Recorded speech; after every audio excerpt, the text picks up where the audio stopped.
Good morning, everyone. My paper is entitled Rediscovering of Anglo-Indians of Visakhapatnam, an overview.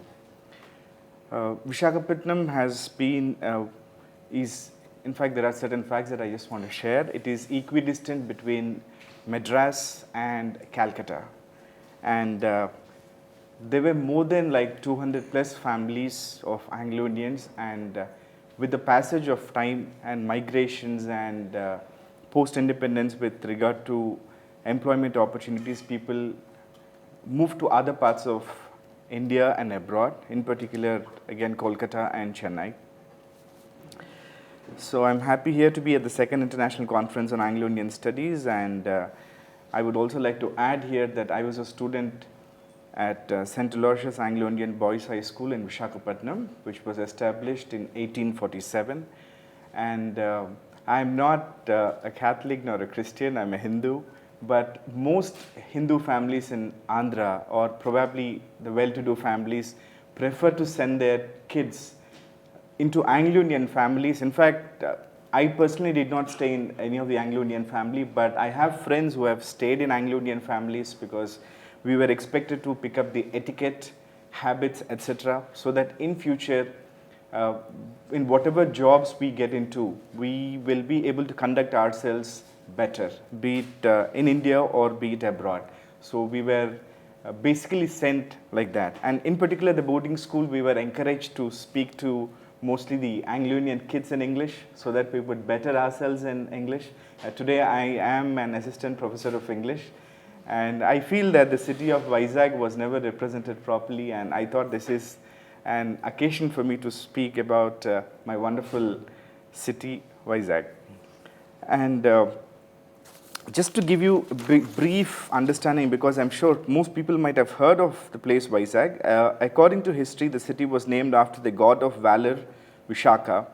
It was a part of the Kalinga kingdom under Ashoka's rule in 260 BC. And it passed on later to the Andhra kings of Vengi. After this, Pallava, Chola, and Ganga dynasties ruled the city. In the 15th century, Visakhapatnam became a part of the Vijayanagar Empire. The Dutch, the Portuguese, and the English established themselves in Vizag from the 17th century onwards and used this as a major trading center to export textiles, ivory, tobacco, indigo, etc. The port city is well documented in the histories of these colonial powers as well as Indian historical records. Visakhapatnam was the colonial name given to Visakhapatnam, one of the important places of the British Raj. The city, also referred to as Vizag or Voltaire, was an important strategic control center for the then British for its rule amidst Eastern Ghats mountain range and the northeastern part across the Bay of Bengal. In fact, the city is situated almost equidistant between the then Madras and Calcutta, the two important presidencies of the Raj. Today, it is the largest city in the newly carved out state of Andhra Pradesh in India and has the credit of having the oldest shipyard and the only tactical Indian natural harbor in India. The Anglo-Indian community in the coastal city of Vizag is a minority living in the mainstream society, holding English as a mother tongue and following Western style of life. Their devotion, love of music, art, costume, cuisine, and gender equality have some striking differences from the traditional Indian society. Despite constitutional protection, reservations, and nomination facilities, they doomed to their privacy, and the general public in Vizag maintained a false impression about their origins, social life, and organization. Historical background, social cultural patterns, resemblance to European life, and the complexities coiled the community, which faced the threat of extinction, aroused the curiosity to go deeper into their life in its totality. And no serious study has been made on the cultural heredity of the Anglo-Indian community in the city of Visakhapatnam. The officers of the East India Company had settled in Visakhapatnam in the middle of the 17th century. However, after battles and mutinies for power in 1803, Visakhapatnam was carved into a district with a collectorate under the rule of the British. The city continued to be an important military station of the British India, which paved for the growth of the Anglo-Indian community in the city. Since the advent of India's independence, Anglo-Indian community began to migrate to bigger cities like Calcutta, Madras, and Secunderabad in India, and most others are believed to have migrated to England, Canada, and Australia in search of better livelihoods. Several Anglo-Indians of Visakhapatnam city were known to be good teachers and are stated to have moved with ease outside the community too. Being literate, the community had one of the most progressive ideologies, denouncing the dowry system, forced arranged marriages, and gender bias, and the women were also quite liberated. Culturally active, they influenced almost all aspects of the city, be it education, sports, music, and dance, or even the social scene. While most members of the city's Anglo-Indian community are descendants of the British soldiers and administrative officials, some of them are also of Dutch and Portuguese descent. And even today, there are Dutch cemeteries and the European cemeteries which exist in the city of Visakhapatnam. Anglo-Indians initially concentrated in areas like Soldiarpeta, Gnanapuram, Suryabag, and Old Town of the city. In the present day, the Old Town of the Vizag is clouded with immense pollution from coal dust from Vizag port. It is one of the most polluting area. That is the reason people had to move to different localities, and however, people have moved in terms of a community as a whole. Hence, most of the Anglo-Indians have moved to other parts like Madhurwada and Chinnavolted areas of the city. According to a city-based Anglo-Indian historian, Edward Paul, the first and second generation Anglo-Indians were mostly with the armed forces or served as administrative officials. The subsequent generations mostly worked in ports of railways and followed a fully European way of life. Mostly Roman Catholics and few Protestants by religion, the community would be found every Saturday and Sunday in churches, which served not just as a platform for religious congregation, but also as a forum for socializing and cultural dues. Dressed in fashionable clothes, they would dance, play music, and exchange pleasantries in the churches. Almost all Anglo-Indians had penchant for music, and some of them are music teachers who have a lively social scene, good live bands and guitarists, while most houses had pianos. Thanks to the penchant for socializing, they were also instrumental in setting up many clubs. Besides, they also made good sportspersons and were into hockey, football, bicycling, and athletics. In fact, I also want to mention here that Vizag probably is one of the most cosmopolitan cities we have in India. And it is one of the reasons is not just because, or is apart from Anglo-Indians, the presence of Navy also adds a lot to that. And it's a small city, but with a lot of population, but still it's a beautiful city. In fact, it has been also very recently adjudged as, I think, the third best, cleanest city in India. From the time when the missionaries of, in fact, speaking about the church, I also want to add that it was open, the church was open to all of us. Even I have attended, I was also a part of the choir at some point when I was a kid. And we had this privilege of respecting other cultures. It was probably there I've learned that kind of acceptance, tolerance towards everything. So be it any religion, we used to celebrate all the festivals back in school, though it was a Roman Catholic school. Run by the missionaries of St. Francis de Sales. From the time when the missionaries of St. Francis de Sales landed in Visakhapatnam in 1846 and began to stay at the fort area of the town and the area of the present St. Aloysius School, there was a place of worship that was made by converting a dancing hall of a building in 1868, and the hall thus made was transformed into a church dedicated to the most sacred heart of Jesus.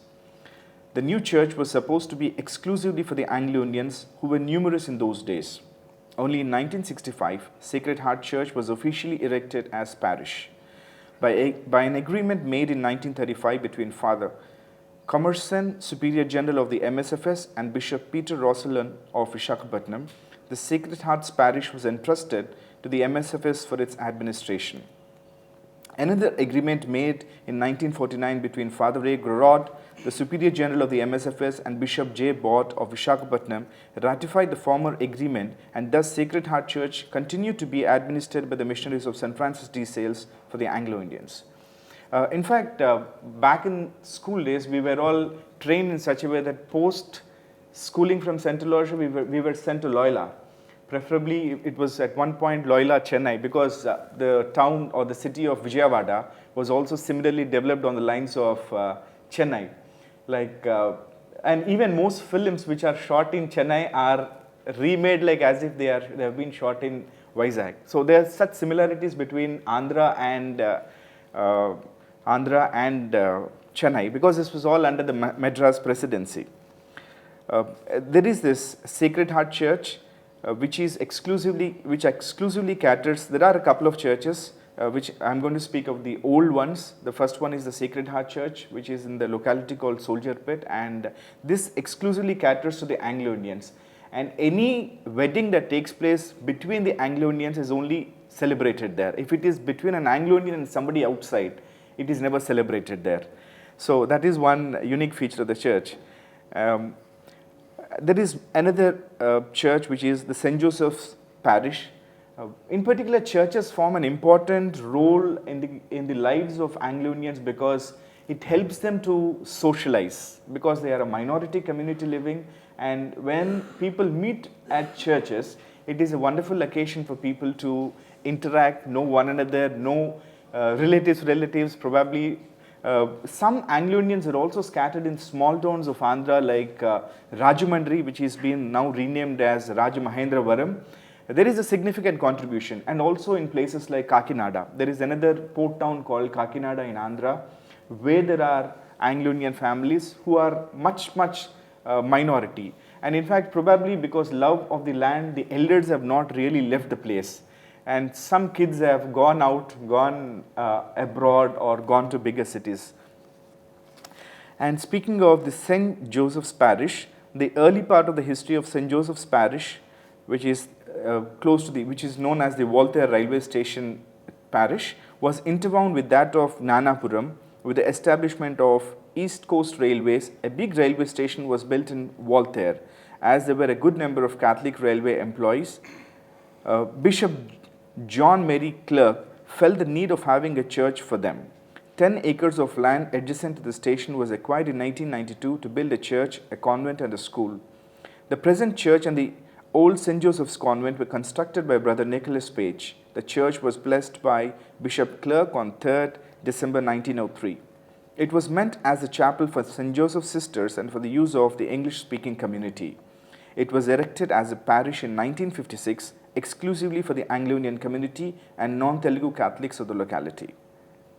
Apart from this, there is another popular church called the Rose Hill, which is popularly known as Hill Chapel. It is situated on, even if you Google, you get this basic information. It is also one important parish dedicated exclusively to Mother Mary, and every year December 8th, it was erected sometime in 1868, and December 8th is celebrated as the Mother Mary's feast or the Hill Chapel feast, and it is a fantastic event which takes place in Vizag and is celebrated every year on December 8th.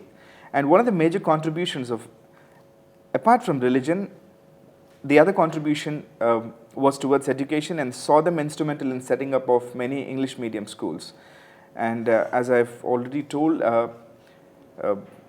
as far as education is concerned, one of the oldest school in India is St. Aloysius Anglo-Indian Boys High School, which was established in 1847. I passed out in 1997. I was like the 150th batch.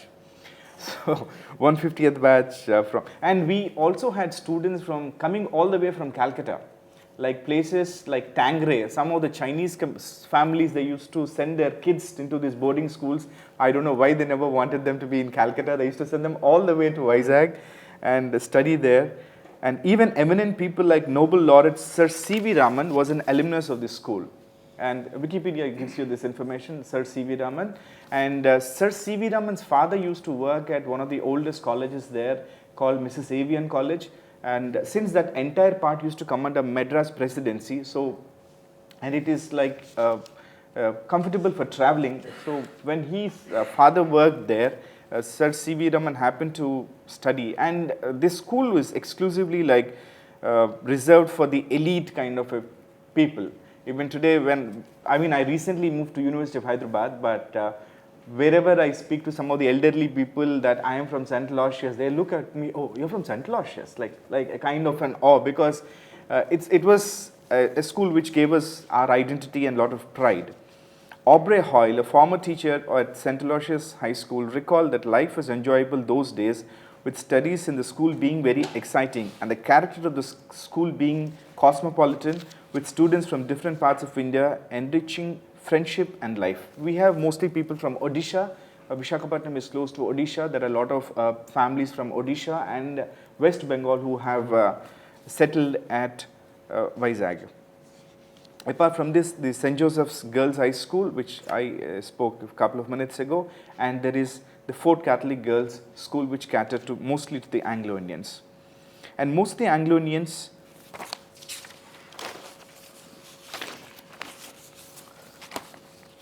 and it is a well-known fact that the largest source of Anglo-Indian employment is on government-owned railways of India. And in the past, various types of railway positions have been definitely reserved for them. They have received special considerations in matters of pay, housing, accommodation, and schools for the kids. Large number of Anglo-Indians were also employed in such government bureaus as the Telegraph Department, the Maritime Customs, and the Indian Medical Service. 50% of all Anglo-Indian males are employed either in transportation, public administration, or the public forces, all of which positions are either directly or indirectly under government control.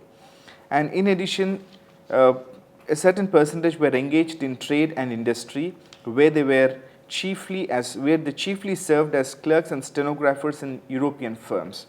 It is said that the Anglo-Indians seldom accepted employment in Indian companies. Thus, nearly 3/4 of the Anglo-Indians were directly dependent upon the Europeans in India for their economic livelihood. And practically all Anglo-Indians are literate and have enjoyed some formal education, but very few are university graduates, and they are unwilling to attend Indian universities in competition with the Indian students and unable to afford an education in England. A university degree, however, is required for a great many government and commercial positions, and the Anglo-Indian is thus generally debarred from competition with a more highly trained Indian candidate. In fact, one of the major observations that I have seen about the Anglo-Indians in Vizag, because I belong to the city, is that most of them, when they turn 18, just like how it happens in most of the European families, 18 the child becomes an adult and then they become independent. And most of their education gets stagnant at 18. Though people have a lot of potential, they don't put it in acquiring qualifications which the other Indian students do. In terms of, let us not speak of the quality, but in terms of having that eligibility qualification, most students don't work towards that, and that is where is one of the problems that most Anglo-Indians face, and they are not able to succeed. And most of the Anglo-Indians, like as I just mentioned,